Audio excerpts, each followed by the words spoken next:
Buenos días, profesor y compañeros todos. Es un honor para mí estar con ustedes. Ahora bien, ¿alguna vez te preguntaste por qué tu vida está repleta de obligaciones que debes de cumplir en casa, en la calle, en la universidad, en el lugar donde te encuentres? ¿Es importante estas obligaciones? ¿Sería mejor una vida sin obligaciones? Para ser explícita, la obligación en el derecho romano es aquella relación jurídica por el cual un individuo está en el derecho de poder obligar al otro al cumplimiento de dicha prestación que se le acreditó.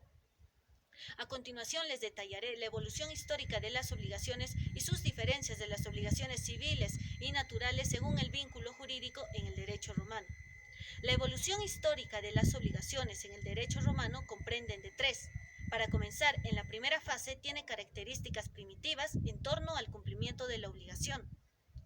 Fernández refiere que la obligación nació en tiempos arcaicos, clasificándose su cumplimiento dentro de los delitos, es decir, si un ciudadano romano cometía delito en contra del otro, los familiares de la víctima estaban en el derecho de poder ejercer la justicia a propia mano, atando así al agresor como esclavo en garantía del daño ocasionado.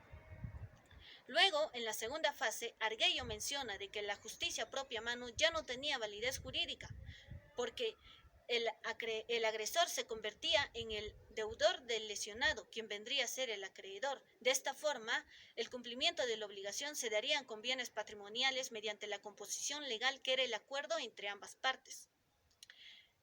Finalmente, en la tercera fase, Arguello menciona que más adelante el lesionado tenía que aceptar la cuantía de la composición establecida por ley, consagrándose entonces la composición legal. Esta ley se establecía para que el acreedor no causara ni ocasionara perjuicios económicos en el deudor.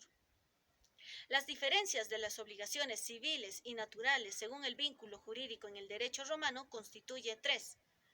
Respecto a la definición, Reyes plantea que las obligaciones civiles es aquel vínculo jurídico que posee tutela jurídica reconocidos en el derecho civil, en virtud para que el acreedor pueda exigir el cumplimiento de dicha prestación. Sin embargo, en las obligaciones naturales no era aquella atadura jurídica entre el deudor y el acreedor que carecían de protección jurídica y de fuerza de exigibilidad. Si se diera en caso en que el deudor haya cumplido con la obligación, se procedía a solicitar la retención de la prestación. En relación a la actio en las obligaciones civiles, es aquella que eran creadas por el deudor para concederle al acreedor la posibilidad de demandar al deudor por el incumplimiento de la obligación, mientras que en las obligaciones naturales no procedía la actio, pues carecían de fuerza coactiva. Reyes plantea que cuando carecían de acción producían consecuencias jurídicas, así el acreedor insatisfecho podía retener el importe de lo pagado voluntariamente, sin que éste pudiera alegar pago de lo indebido.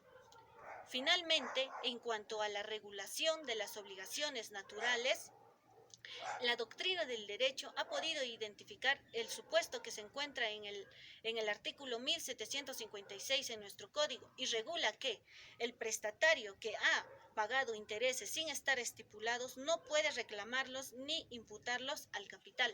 Por el contrario, la regulación de nuestras obligaciones civiles se encuentran actualmente en nuestro Código Civil vigente desde el artículo 1132 hasta el artículo 1530 en el libro 6. En resumen, la obligación en el derecho romano es aquella relación jurídica por el cual un individuo está en el derecho de poder exigir al otro el cumplimiento. Por otro lado, la evolución histórica de las obligaciones comprenden de tres etapas.